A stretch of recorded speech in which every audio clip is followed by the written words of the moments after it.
We're in my hometown, St. Louis, Missouri. Yeah, baby, yeah! I'm super pumped to bring this design to you.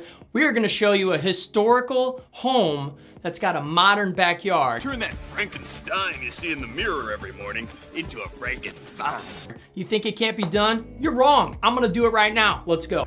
It's a bold strategy, Cotton. Let's see if it pays off for him.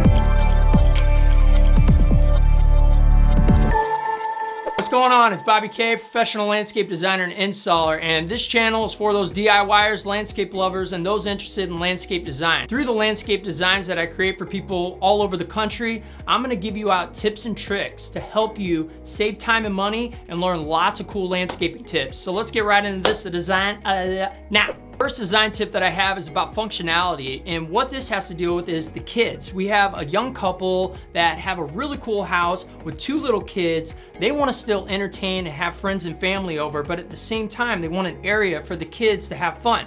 So when you are looking at where's the lawn gonna be, what I decided to do is go with that linear theme, have a big enough area, but then frame it up with some cool benches so that people can sit and watch the kids play, and they can sit and watch the fire pit or whatever else on the other side.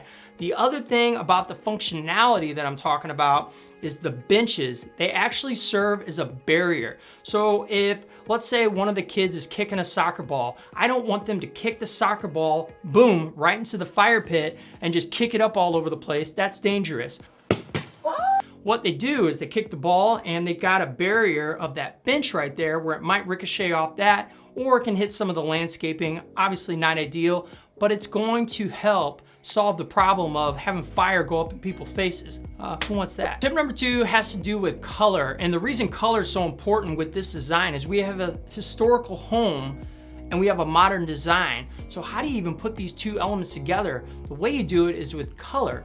So they have this large deck. My recommendation would be to update the deck, give it some new railings, paint it, maybe take out the boards, put in composite if the budget's there. Update that so that those elements can transition right out into the cabana that I put together. It's a very modern style cabana. It's got that shed style roof where they can lounge, hang out. You could even put a TV, a sound system, whatever you want to do with it. But because of the color of the deck and the color of the cabana, now everything flows together and it works with historical and modern.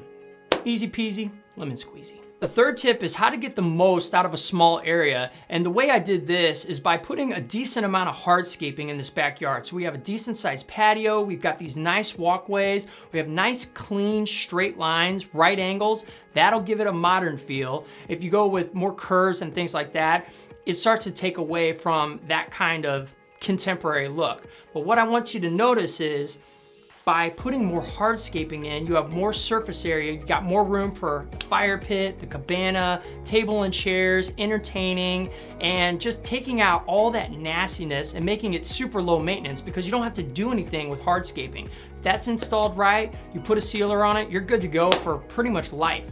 You know, that wasn't enough tips for me. I want to stick with this modern contemporary vibe. I'll be back. Especially in a small yard. Next video, we're gonna go out to San Francisco, California, and I have a really cool, hip backyard. But what I did with this modern one is I gave it an industrial feel.